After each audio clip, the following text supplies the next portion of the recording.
actually our bodies and spirits are connected. They actually are integrated. And so they're not completely separate. And so while some of the ancient approach assumed that the flesh, they interpreted the flesh in Scripture. When Paul writes about the flesh versus the spirit, they interpreted the flesh to mean the body.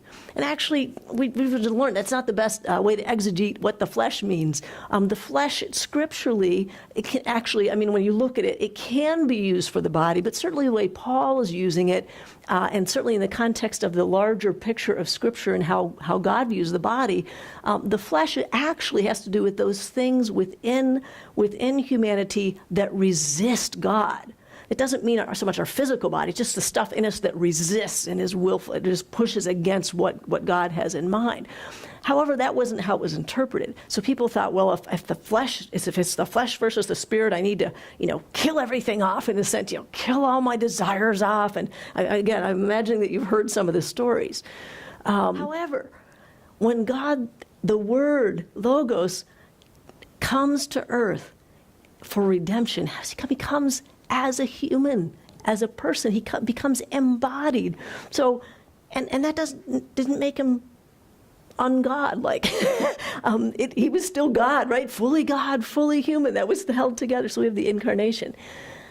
Fascinating when you think about it. Both the Old Covenant with Israel and Abraham and Israel and the New Covenant, they're both enacted through physicality, through bodily things. So the Old Covenant, right? It's the sign, one of the main signs of the Old Covenant was circumcision.